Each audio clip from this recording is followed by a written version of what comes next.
Gilles Moulumba, nous sommes ici. Vous voulez faire une petite déclaration. D'abord, présentez-vous. Qui êtes-vous?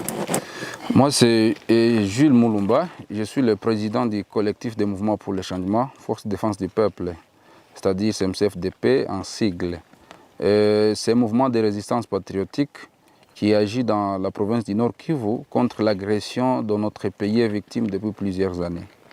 Oui, qu'est-ce que vous avez comme déclaration à faire à la presse ce matin? Oui, nous avons eu besoin de vous parler, vous, de la presse, parce que la situation sécuritaire dans notre pays continue à se détériorer davantage.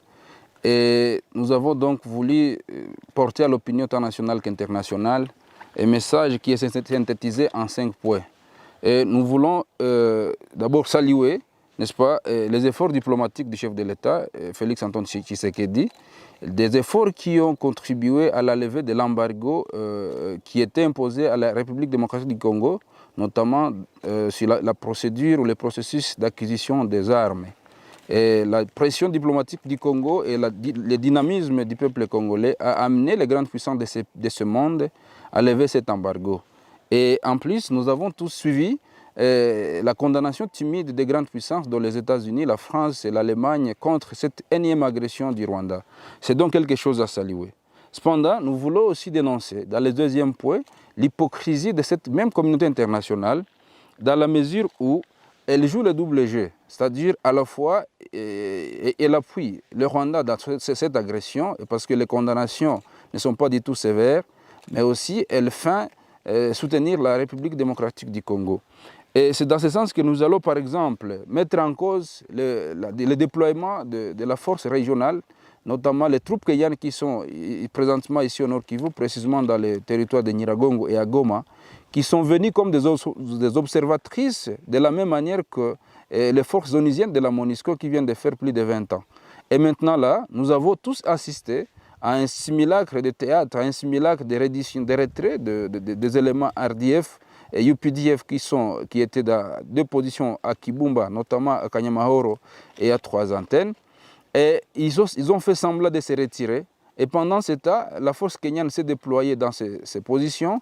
Et le Rwanda en a profité pour renforcer ces dispositifs dans le parc national de Virunga, secteur Nyamulagira et Nyiragongo, où ces forces tentent de s'accaparer des villages de Kilorirwe et de Sake, de la cité de Sake. Et présentement, moi, je vous parle, les affrontements sont rudes en plein parc national de Virunga. Et les RDF, toute une brigade organique constituée de plus de 4 bataillons, sont maintenant déployés dans 5 collines dans le parc national de Virunga, près de Kilorirwe, près de Kalenga.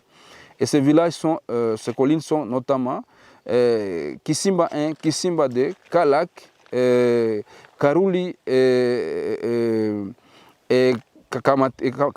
Kamatembe. Ce sont des villages qui sont proches de Kalenga. Et Kalenga est situé au pied même de la ferme de Joseph Kabila, la ferme de l'Espoir à Kilorirwe.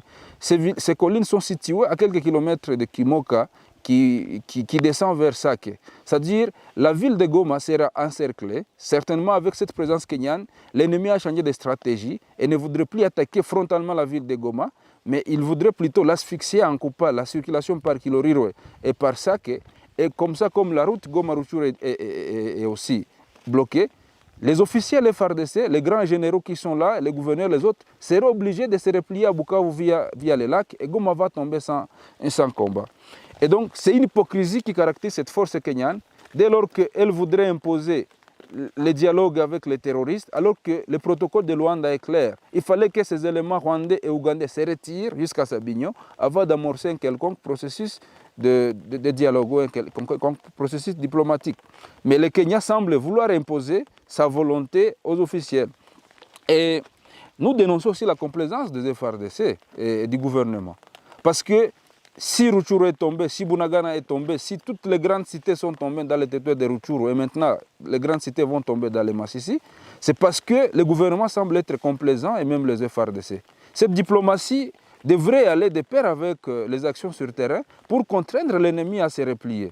Mais depuis Bunagana jusqu'ici, nous n'avons cessé de dénoncer, mais le gouvernement semble ne pas être motivé à écouter les propositions et les dénonciations que nous faisons. La population alerte à chaque fois que l'ennemi fait un seul pas, n'est-ce pas, vers notre pays. Les images satellites et les images même des drones prouvent à suffisance comment l'armée rwandaise entre encore une fois et en grande masse sur le sol congolais. Mais on ne sait pas voir le gouvernement s'assumer, on ne sait pas voir les FARDC attaquer ces agresseurs alors qu'ils sont bien vus par les drones qu'ils déploient sur terrain. On se demande s'il y a complaisance, s'il y a complicité, à défaut d'appeler ça complaisance, on ne sait pas comprendre. Et avec ça, nous pensons que cette histoire de cessez-le-feu qui a été décrétée, parce que les FARDC, nous on se débrouille comme des résistants sur terrain pour défendre l'intégrité de notre territoire, mais les FARDC se retiennent de combattre au motif qu'ils observent un cessez-le-feu jusqu'au 15 janvier 2023.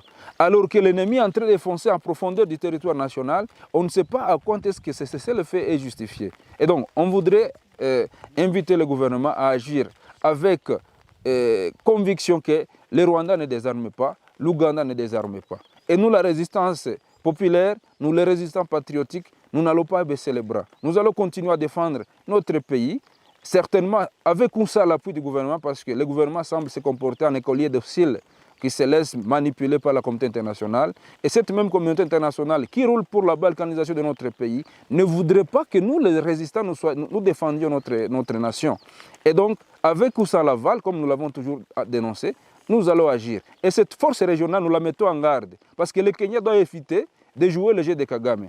Nous avons tous vu comment, lors de leur premier déploiement, le commandant kenyan a dit qu'il était venu pour imposer la zone tampon, en fait que les négociations commencent entre Kinshasa et les rebelles, les terroristes. Et c'est ce qu'il est en train de concrétiser maintenant là. Nous avons été à Nairobi, nous avons vu comment le Kenya a facilité l'infiltration des services secrets rwandais au sein même des assises qui concernaient les Congolais, alors qu'ils sont bien informés de l'influence du Rwanda dans ce que nous sommes en train de dénoncer ici. Et donc, cette hypocrisie ne va pas passer, la population congolaise va résister, et nous, le peuple, les résistants patriotiques, nous allons tenir jusqu'au bout. C'est un peu ça, le message que je voulais vous annoncer et alerter par rapport à cette manœuvre qui risque d'asphyxier Goma par Sake et par Kilorirwe, et là nous serons cuits et le gouvernement ne saura plus justifier cette énième trahison. Voilà en bref le message. Est-ce que vous travaillez avec les FARDC, comme certains le disent? Nous ne travaillons pas avec les FARDC, parce que je l'ai toujours dit, si on était en bonne collaboration avec les FARDC, on en aurait décousu avec cette histoire d'agression. Les M23 n'auraient même pas pris Bunagana, les Rwandais ne seraient pas en train de se pavaner sur le sol congolais, comme s'il n'y avait pas de responsables dans ces pays.